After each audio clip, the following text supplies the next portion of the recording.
Galera, bom dia, boa tarde, boa noite, boa madrugada. Meu nome é Sidney Martins, professor de língua portuguesa aqui do LAC Concursos, o maior site de videoaulas do Brasil, quiçá das Américas. Vamos parar de enrolação, vamos direto ao ponto e hoje a aula é uma aula pesada, é a aula sobre pontuação. Detalhe, quando a gente fala de pontuação, você já deve estar pensando numa porrada de sinal, 2 pontos, travessão, parênteses e por aí vai. Só que é o seguinte, o principal sistema de pontuação que cai em prova é a vírgula. Então, se você dominar bem o processo da vírgula, você vai, no mínimo, mandar bem na prova, pelo menos nos assuntos de pontuação. Porque, normalmente, 95% das questões que cobram pontuação cobram, na verdade, a vírgula. Então, a gente parte desse pressuposto e é por isso que a gente enfatiza sempre a vírgula, ok? Então, vamos lá. Vamos entender o que a gente chama de sinal de pontuação. Então, aqui, ó, chamamos de sinal de pontuação o uso de sinais para marcar na escrita pausas e mudanças de entonação típicas da fala. Então, olha só, eu tenho aqui 3 estruturas com a mesma sentença. O que muda é a pontuação, e isso vai mudar a entonação do camarada na hora da pronúncia. Então, eu digo aqui, ó, eles fecharam a porta. Primeira frase. Segunda, eles fecharam a porta. Agora, a terceira, eles fecharam a porta? Então, isso vai mudar. Então, na escrita, eu marco estas pausas e estas entonações. Eu só não posso dar mole de pensar que a vírgula é uma pausa, porque a vírgula não é. A vírgula, na verdade, é uma estrutura sintática. Então, para que eu possa resolver bem as questões de vírgula, eu tenho de dominar sintaxe. Eu tenho de conhecer muito bem o sistema SVC. Então, aqui, ó, nas provas são frequentemente usadas a vírgula, o ponto e vírgula, os 2 pontos, o travessão e o parênteses. Por que eu destaquei a vírgula? Porque é o elemento mais cobrado na prova. Então, vamos lá, vamos dar uma olhadinha aqui, ó. Vírgula. A vírgula serve para marcar rupturas da ordem direta. Então, eu tenho sujeito, verbo e complementos verbais. E aí, presta atenção no que eu vou te falar aqui agora. A ordem direta da língua portuguesa, ela não pode ter ruptura. Eu não posso quebrar a estrutura na ordem direta da língua portuguesa. Portanto, não há vírgula, exceto para marcar elementos intercalados. E a gente vai entender isso aqui agora, ó. Vocês viram que eu coloquei ali sujeito, verbo e os complementos verbais. E agora eu quero que você entenda muito bem. Na ordem direta, não pode ter vírgula de jeito nenhum. Não pode ter ruptura a ordem direta. Então, eu não posso separar o sujeito do verbo, assim como eu não posso separar o verbo do complemento exigido por ele. Então, muito candidato dá mole nesse momento. O autor da frase, o avaliador da prova, ele coloca a frase na ordem direta e em algum momento ele coloca uma vírgula. Aí você pensa, impossível, ordem direta não pode ter vírgula. Só que quem ensinou isso muito bem pra gente na época da escola foi a professora lá do ensino fundamental, porque ela ensinou assim, ó, SVO e os complementos. Por que ela fez assim? Porque para a gramática tradicional, o verdadeiro complemento do verbo é o objeto. Então, quando a gente fala de complemento verbal, quem é o verdadeiro complemento do verbo? É o objeto, seja ele direto ou indireto. Então, entre o sujeito e o verbo, realmente não pode ter vírgula. E entre o verbo e o objeto, seja ele direto ou indireto, também não pode ter vírgula. Agora, quem é esse camaradinho aqui? O complemento é, na verdade, o complemento adverbial. Então, ele na ordem direta tem como posição original o final da frase. Só que aqui, por ser um termo que meramente indica uma circunstância, a gente pode colocar uma vírgula facultativa. Eu posso colocar uma vírgula facultativa. Pronto, e acabou. Agora eu quero que vocês entendam o seguinte. Vou apresentar aqui uma estrutura. Vou apresentar uma estrutura. E depois a gente vai trabalhar em cima dos slides que eu coloquei aqui para vocês. Eu coloco assim, ó. Sidney comeu uma torta ontem. Nesta frase, a priori, muito candidato vai pensar, ué, não tem vírgula. Realmente não precisa de vírgula. Mas que pode ter uma vírgula? Pode. Aqui, como é que eu vou matar se tem ou não tem vírgula? A primeira coisa é achar o verbo.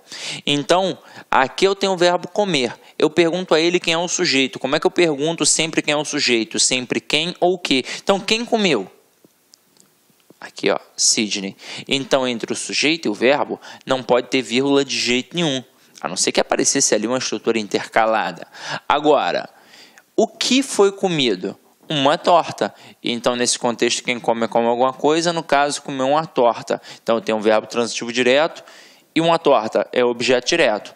O objeto é o verdadeiro complemento do verbo, porque esse verbo possuía sentido incompleto. Se eu chegasse para você do nada e falasse assim, ó, Sidney comeu, você me perguntar o quê? É a demonstração de que o verbo tem sentido incompleto, portanto, ele exige um complemento verbal, que é o objeto. Então, se eu falar Sidney comeu uma torta, tranquilo, porque quem come, come alguma coisa.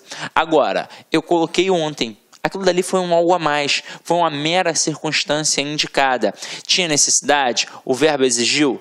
Não, o verbo não exigiu. Mas como foi um algo a mais, não tem problema. Só que é o seguinte, nessa estrutura aqui, ó, em que eu tenho sujeito, verbo e objeto, eu realmente não posso ter vírgula. Mas aqui eu posso ter sim uma vírgula, que é facultativa. Agora, se eu estou produzindo um texto, para não deixar o meu texto truncado, eu evito essas vírgulas facultativas. Mas eu preciso usar quando eu quiser, de repente, enfatizar alguma coisa. Então, imagina o seguinte, alguém está reclamando que a cozinha está suja hoje. Aí fala, ó, Sidney, comeu uma torta ontem, isso aqui não fui eu não. Entendeu a pegada? Agora, nas provas, os avaliadores gostam de cobrar esse adjunto adverbial deslocado. E aí começa um problema. Que é o seguinte, o que a gramática versa e de forma não muito clara, esse é que é o problema.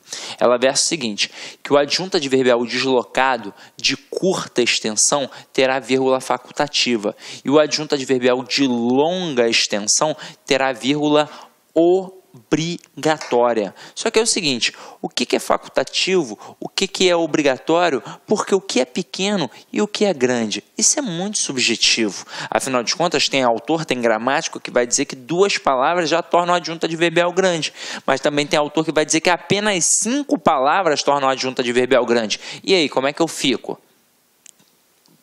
Pô, o que eu vou definir? Aí é o seguinte, a Academia Brasileira de Letras, ela já se posicionou nesse aspecto. Então, para a Academia Brasileira de Letras, 3 palavras ou mais tornam a adjunta adverbial grande. E tem uma banca que já se posicionou diversas vezes no edital, porque ela imita a ABL. É a banca CESP. Então, a banca CESP, ela define no edital que 3 ou mais palavras tornam a adjunta adverbial grande. As outras bancas tendem a ir pelo mesmo caminho, mas normalmente sequer entram nessa seara. Elas apenas cobram a justificativa daquela vírgula. Ah, aquela vírgula ali está certa? Tá. Por quê? Porque é um adjunto adverbial deslocado. Ah, mas é facultativo ou obrigatório? Nem entram na seara. Só para citar como exemplo, para FCC, a vírgula do adjunto adverbial deslocado é sempre facultativa. Não importa se o adjunto adverbial é pequeno ou é grande. Para a FCC é facultativa. Agora, e para as outras bancas? Para Sesgran Rio, para a Vunesp, para Exatos, para, sei lá, banca Consuplan, como é que vai funcionar? Aí esses camaradas, como eu disse a vocês, eles vão trabalhar apenas o reconhecimento daquela vírgula ali pela justificativa. Ah, tem uma adjunta adverbial deslocado. Então, vamos lá. Vamos começar a brincar aqui para a gente entender isso. Ó. Ontem, Sidney comeu uma torta.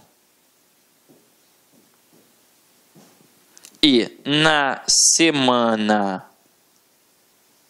passada, Sidney comeu uma torta. Teoricamente, como já tem um posicionamento, pelo menos da Academia Brasileira de Letras e pelo menos da Banca CESP, a gente parte do pressuposto que ao ter uma adjunta adverbial curto ou pequeno, a gente tem uma vírgula facultativa. Quando eu tenho 3 ou mais palavras, eu tenho uma vírgula obrigatória. E aí eu vou frisar uma parada importante para vocês. Se liga, você não vai fazer só este concurso, você vai fazer diversos concursos, não é verdade? Então você precisa dominar o conhecimento da pontuação, o conhecimento da vírgula e ainda assim precisa entender como as bancas pensam. Então vamos lá, se você encara o CESP, é assim que vai funcionar. 1 ou 2 palavras, adjunta adverbial pequeno, vírgula facultativa. 3 ou mais palavras, adjunta adverbial grande, vírgula obrigatória. E se eu encarar a FCC? Não importa, a vírgula é facultativa sempre. Se o adjunto adverbial é pequeno ou se for grande, pode ter até 10 palavras. É uma vírgula facultativa. Agora, e as demais bancas? Cobram a justificativa da vírgula. É a primeira possibilidade que as outras bancas podem fazer. Então, vai perguntar por que tem vírgula aqui na frase ontem Sidney comeu uma torta. Porque tem um adjunto adverbial deslocado. E como é que a gente sabe isso? Porque o adjunto adverbial ele tem a posição original no final da frase. Se eu jogo para o início da frase ou para o meio da frase, ele foi deslocado. Se está no início, eu coloco uma vírgula. Se está no meio, eu coloco entre vírgulas. Mas a gente sabe que aqui é uma vírgula facultativa. Agora, na semana passada, vírgula. Sidney comeu uma... Olá, meus amigos! E aí, gostou da aula do professor? Quer continuar assistindo essa videoaula? Então, convido vocês a acessarem o lacconcurso.com.br. Lá, vocês vão encontrar a melhor preparação para o concurso da SEDUC MT 2017. Lançamos um curso pré-edital, mas podem ficar tranquilo que quando o edital for publicado, se tiver alguma alteração na nossa grade, e terá alterações, nós aqui do LA Concursos vamos atualizar este curso de graça para vocês, desde que esteja dentro do seu prazo de acesso. Tá certo, meus amigos? Então, espero vocês aí no LA Concursos, essa grande preparação. Nós vamos fazer de tudo para ser a melhor preparação para a SEDUC MT 2017, ok? Ah, já ia esquecendo. Você quer esse material de apoio do professor? Então, vá lá no nosso site, clique lá em materiais, faça o seu download de graça desse material do nosso grande professor. Um forte abraço, fique com Deus e espero vocês aqui no LAC. Tchau, tchau. Clique LAC.